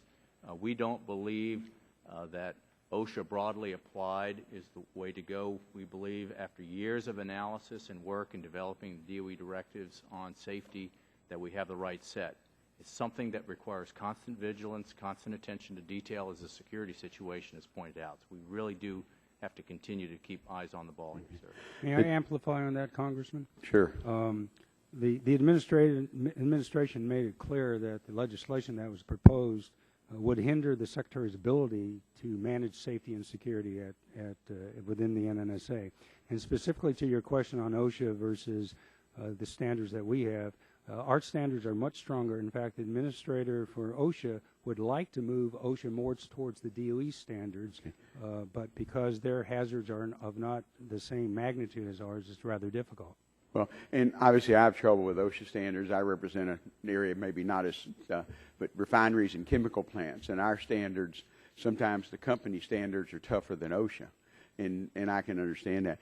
The testimony by the Inspector General and the GAO submitted today indicate that there have been persistent safety problems at NNSA sites for the past decade. The GAO reported between 2000 and 2007 there were 60 serious accidents or near misses, including worker exposure to radiation and inhalation of toxic vapors, electrical shocks. And again, I'm interested in learning what DOE and NNSA are doing to protect the workers. Is 60 violations in 7 years, particularly dealing with the type of substances you have to do, it seems like that would be an awful lot. Congressman, when it comes to anything nuclear, even one incident is one too many. Yeah. And I can assure you that we take gravely seriously our commitment and our responsibilities for the safety of our workers, of the neighbors of the facilities, and of the general public. We have addressed issues up, down, and sideways relating to improving our safety culture. The Secretary and I have both spent days and weeks going out to the sites, telling people they should feel free to come forward to express their safety. I have one more question. Let me get our Mr. Griffin. Your testimony states that the problem of the NSA oversight is not a matter of being excessive or overbearing, but ineffective. What recommendations you provide for the oversight to be less ineffective, and what steps can be you report to the DOE in taking to make sure that oversight of the labs is as effective as possible? And I think this applies to both safety and security. We have not found the problems to be the standards themselves. I think the standards are good. They're out there. They do find the problems. They do come up with good corrective action plans. And the thing that we think they fall short on over and over again, this is kind of deja vu all over again with both the safety and the security side. And we have reports going back to the early 2000s and beyond. The same issue of they identify the problem and then they come out with corrective action and it's not sustained. And I think you found in the testimony today, talking about 2008 when the first report came out, 2009, 2010, whatever these issues were first floated, yes, looks like some action was taken, but it wasn't sustained. And that seems to be the problem over and over again. Okay. Thank you, Mr. Chairman. Thank you, gentlemen. Recognize Mr. Gardner. Gentleman from Colorado is recognized for 5 minutes. Thank you, Mr. Chairman. And I have heard members of the committee as well as panelists before this committee describe what happened as inexcusable and as appalling, but I'd also say that it's become a little bit of a theme. If you look at some of the background material that we have been given before this committee hearing in the memorandum, it talks about committee hearings that were held, a series of Energy and Commerce Committee hearings held in 1999. It talks about 15 hearings held and numerous GAO investigations requested in 2004 and 2005 and 2008 and 2009. We've heard about reports in March of 2010. I have in my district 50 intercontinental ballistic missiles, Minuteman III, located in my district. And recently I went to F.E. Warren Air Force Base where I viewed the preparations that they go under to monitor the sites, the missile alert facilities, and the material that they are protecting. And certainly I don't think at any point was I concerned that they were becoming numb to an alarm that was going off. Because as I sat in the facility, there were alarms going off because a tumbleweed blew up against an electronic surveillance barrier. And they knew where to look for that, and they certainly checked it out and verified it. And it happened multiple times a day, as you can imagine, in the eastern plains of Colorado, where you have wildlife, where you have tumbleweeds, where you have high wind, where you have snow that builds drifts that may cause an alert. Watching the shadows on the video monitor of the drifts to make sure that nothing was changing. And yet we continue to see this theme that it sounds like you know what's wrong, it sounds like you've identified the problem, but I don't know that we've had the governance structure in place that actually accomplishes the protections that we need of what obviously is a critical matter of national security. And some of these questions have been asked before. Some of them have been talked about here, but I do want to follow up and do a little bit of repeating of what's happened. And so, Mr. Friedman, in your report, in your IG report, you say that one official in NSA was talking about how had been instructed not to evaluate and report on how the contractors were conducting business. And we talk a little bit about the contractors, whether or not they have done an adequate job deciding how to accomplish the mission. We talked about effective management, and so I guess the question is actually not for you, Mr. Friedman, but to Mr. D'Agostino.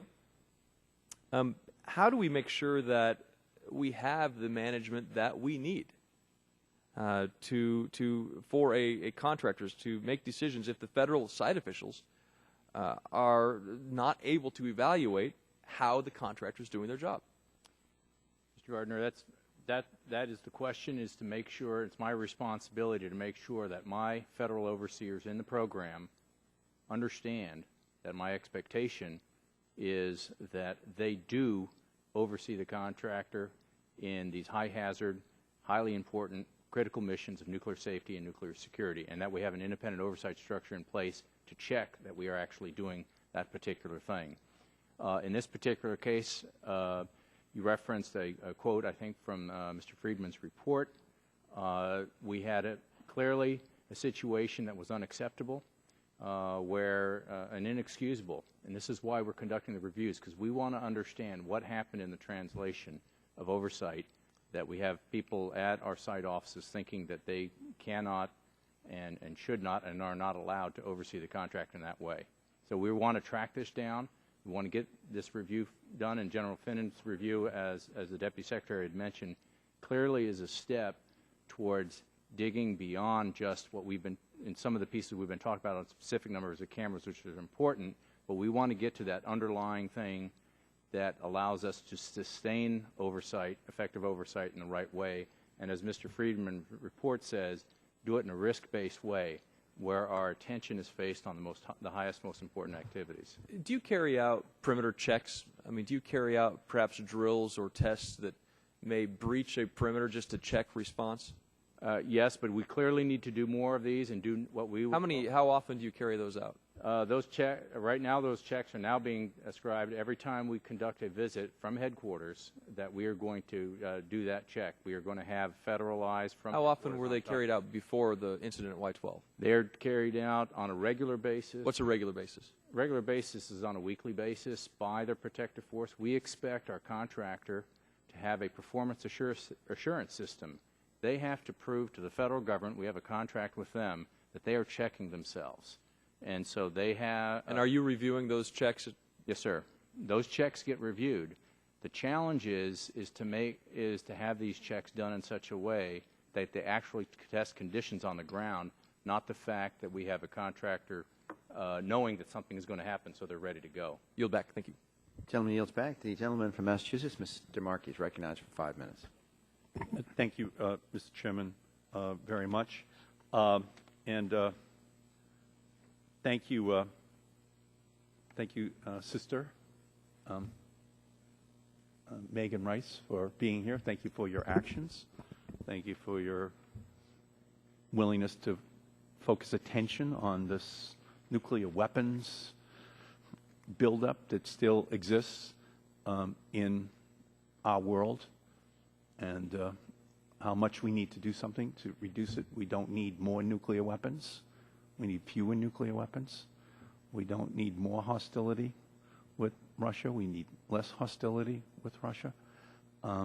We thank you. We thank you for your courage. I went to the Immaculate Conception Grammar School, Malden Catholic, Boston College, and Boston College Law School. So I went to Catholic school every day for 20 years. And I'm very influenced, of course, by everything that the nuns taught me. It's important that we have nuns on the bus, not under the bus, which a lot of people would like for you, Sister. They think you should be punished and not praised. But what you've done is you've shown the laxness of the security at our nuclear weapons facilities, but you've also pointed out that we still have an out-of-control nuclear arms race with an out-of-control budget building more nuclear weapons in our own country.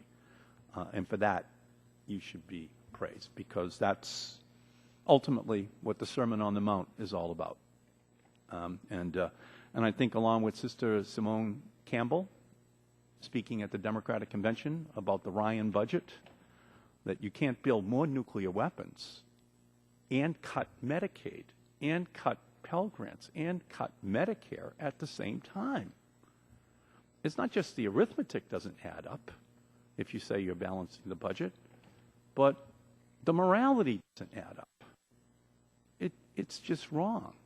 And so what you did, Sister, was just so memorable to me in pulling up all of those classrooms that I was in for all of those years, just hearing that message.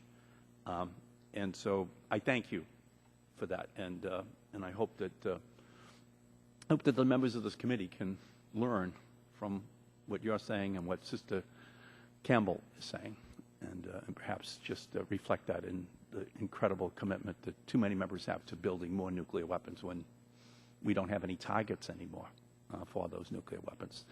And some people just think of the defense budget as a jobs bill. No, it should just be what enhances our security. And if you can't justify it on that basis, you just can't maintain it because it adds to the instability on the planet. So, Mr. Poneman, let me just go to you. The United States Enrichment Corporation is possibly the most troubled company that has a pending loan guarantee application at the department. It is rated at below junk bond status. It has been warned that it is at risk of being delisted from the stock exchange, which prompted the USEC to warn its shareholders could be put into default on all of its debts. It lost more money last year than the entire Solyndra loan guarantee was worth, and despite repeated DOE bailouts totaling almost $1 billion and free uranium and other subsidies in just the past 8 months, the total value of the company is only about $62 million. And despite the clear signs of impending bankruptcy, the department requested another $100 million from Congress for USEC for fiscal year 2013. Mr. Poneman, will the department actually provide these funds to USEC even if USEC continues to be at risk of being delisted from the stock exchange and defaulting on all of its debts? Congressman, let me be very clear. The thing that the United States Department of Energy is focused on is maintaining a domestic source of enriched uranium so that while we still have the deterrent that we need to defend America, we can get the tritium and so forth. I understand that, but USEC's American Centrifuge Project in Ohio plans to use foreign-made technology for everything from pumps to cooling systems. They've even asked from Congress to pass legislation to get favorable tariff treatment on these imports, and USEC's Kentucky facility relies on French pumps to move the enriched uranium and waste through the machines. If DOE really believes it needs American technology to meet its tritium needs, why does it allow USEC to rely so heavily on foreign technology? To be very clear, Congressman, that is, whether there are some parts that are foreign, the technology and the intellectual property is owned by the United States of America, and the United States Department of Energy has taken every step to ensure that in the event that USEC is not able to carry out its responsibilities, that we have access both to the machines and to the intellectual property to assure that our tritium requirements can still be met. But are you going to give them money even if they're going bankrupt? To me, to us, Congressman, the question is not a specific company and its status. The question is the capability for the nation. We will do what we need to do to make sure that we still have the deterrent that we need to defend America. Well, I just disagree with that 100%. I just think if we're going to have a loan guarantee program and Solyndra is going to be criticized, then we have to criticize the United States Enrichment Corporation as well, and we should find a way indigenously of doing it, but not subsidizing companies that are going bankrupt. It's just wrong. Congressman, to be very clear, precisely because the underwriting criteria of the loan program guarantee could not be met by USEC, the department entered into a far different arrangement, a much more modest arrangement for research demonstration and development program, which would vouchsafe the technology stayed safe in American hands, even if the loan guarantee could not be qualified as under the underwriting criteria, it could not. The program that we have in place will reduce the technical risk and reduce the financial risk if it works out, and we have very strong safeguards to make sure that the U.S. taxpayer interest is well protected. Gentleman's time has junk expired. bond status. Gentleman's time has The risk expired. is massive. Gentleman from Virginia is recognized for 5 minutes. Thank you, Mr. Chairman. Back to the subject of this hearing. I got a couple of questions. I've heard that everybody's processing reports and going over all of this. Can I assume that you all will bring a report to us as well, highlighting what went wrong, what's being done to rectify that? Congressman, we not only recognize, we embrace the oversight responsibilities of this subcommittee, and we will surely bring that to your attention. And Mr. Chairman, I think probably before year's end, we might want to have a revisit on this subject, even if only a brief hearing on that matter. Thank you, Mr. Chairman. Also, there's been talk of, and I don't care who responds, because several people have mentioned that there was the debate over federalization had been going on for years, and that it was being looked at again.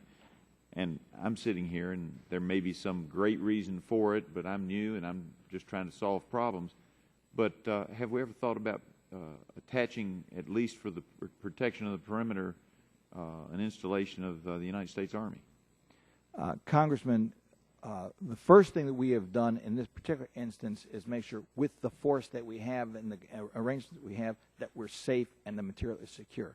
We have already said we need to look at exactly the kinds of questions you're asking to see if it can be done better. It's been looked at many times.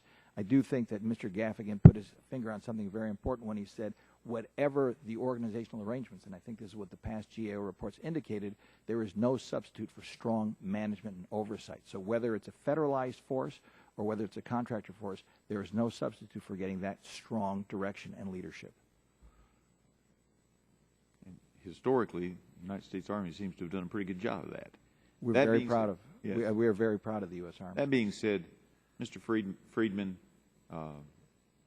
I am new to this, but my understanding is that this has been going on for some time with various problems.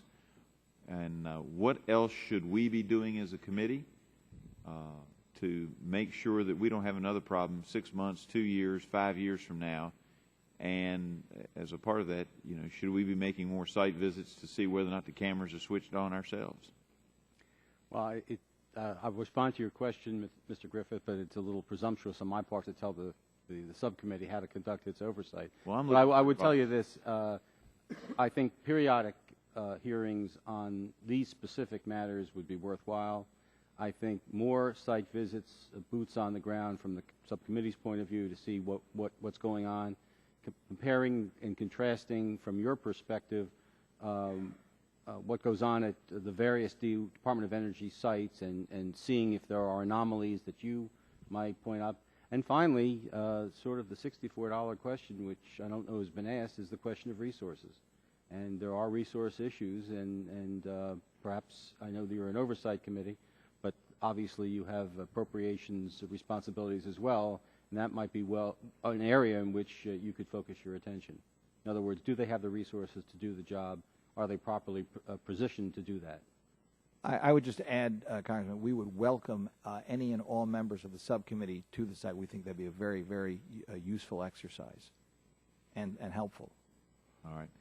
Mr. Chairman, I see no need to pile on. Everybody has said what happened was bad and we want to fix it, but I'm happy to yield my time to any member who might wish to have that time.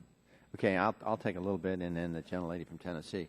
Mr. Freeman, you indicated more resources, but wasn't it a case where they just didn't check the circuit breakers on one of the cameras? Well, I'm not suggesting that the congressional appropriation was inadequate. What I am suggesting is that in terms of the maintenance, which is one of the key issues here, we were told that there were not enough maintenance individuals to take care of the backlog of existing equipment while they implemented and installed the new system. So that the pie simply was not large enough to take care of both. That's the sort of resource issue that I was referring to, and I apologize if I did make that clear. But you'd admit that checking circuit breakers doesn't require more resources, and one of the key cameras no one checked the circuit breaker. It wasn't working. And Well, I would suggest to you, Mr. Chairman, that when somebody takes a closer look at it, it was more than a mere circuit breaker. But I'm not in a position to affirm that positively. But Okay. Gentleman from Virginia reclaims his time. Reclaiming my time, Mr. Chairman. I would say that the other question that I have is that there must have been more than just one or two cameras out. Either that or these folks had some inside information. My guess is that your entire perimeter was exposed, or else they wouldn't have been able to just waltz in the way they did. Either that or they knew which cameras weren't working. Sounds like to me the whole thing was down. And I yield back, Mr. Chairman. The gentleman's time has expired. Mr. Scalise is recognized for 5 minutes. Thank you, Mr. Chairman. I appreciate you holding this hearing, and I have a number of questions, but I first want to respond to some of the comments made by the gentleman from Massachusetts. First of all, to try to equate in some way building nuclear weapons to protect this country and reforming Medicaid, which is an incredibly broken system that's depriving many people of good health care, and equating that as immoral. I have no idea what place that has in this debate. Maybe some people haven't been paying attention to what's been going on in the world. I mean, we just saw yesterday on the 11th anniversary of September 11th that there's turmoil in this world, and especially in the Middle East. Not only what happened in Libya and Egypt yesterday, but also you look at what's happening in Iran. While some people here might want to eliminate our nuclear force and our capabilities to defend this country, Iran is currently developing and may have nuclear capabilities at this time. And there's a bipartisan group in Congress that recognize that threat. While President Obama might not have time to meet with Benjamin Netanyahu to talk about the threat to Israel, one of our greatest allies in the world, there's a bipartisan group in Congress who do recognize that threat and support the efforts not only of Israel to defend themselves, but of this country and the actions that we ought to be taking that we're not to address the threat of Iran, as well as the nuclear threats all around the world, and the fact that we can't do it by disarming ourselves. I mean, America is the beacon of the world in large part because of our strength, and peace through strength has worked over time. It's what ended the Cold War, and yet there are some people that want to think that now that the Cold War is over, they just want to kind of ignore history. And so, I think that history repeated itself yesterday, and those who ignore it are doomed to have it repeat itself, and we can't let that happen.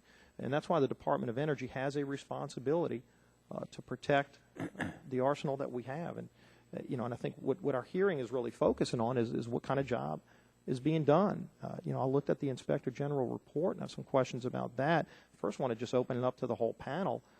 In February, the National Research Council issued a report which concluded in part, I quote, "The study committee recommends that the NNSA, Congress, and top management of the laboratories recognize that safety and security systems at the laboratories have been strengthened to the point where they no longer need special attention." This was written in February. I want to ask if any of y'all want to comment on that. And first of all, do you agree with it? I strongly disagree with that conclusion by the National Research Council. And I think what happened with this breach just 2 months ago shows that, in fact, they haven't been strengthened. But this conclusion said they are strengthened. I know, Mr. Congressman, you want to comment on that. Very important points. And just briefly on your first point, that's exactly why President Obama has made clear that in our nuclear posture review that nonproliferation is the top objective, and we have bent every effort to stop Iran from obtaining nuclear weapons. I would disagree. I would think if you look at the actions that this administration's taken, it's been inadequate to stop Iran from developing the capabilities that everybody that honestly looks at it, especially Israel, which is faced with evisceration, says that they're carrying forward with. So, I mean, to say that this administration has taken actions to stop Iran from advancing their nuclear capabilities is just wrong. Sir, with all due respect, we have negotiated to curtail and to pull out highly enriched uranium or natural uranium that had been enriched at the Natanz facility. We are sparing no effort to stop that. But I want to go back to your NRC question about the report. We strongly, strongly believe that continued and, in fact, enhanced vigilance and oversight is required. The job of security... So do you agree with that conclusion that security has been strengthened to the point where it no longer needs special attention? Do you agree with that conclusion, or do you not? No, security always needs to be strengthened. Okay, so you disagree with that. Mr. Friedman, you did the Inspector General, you're part of the Inspector General report. What's your response to the conclusion that they had just in February? I disagree with that aspect of the conclusion. Based on our work, we treat these matters as on our management challenge list as components of the management challenge list.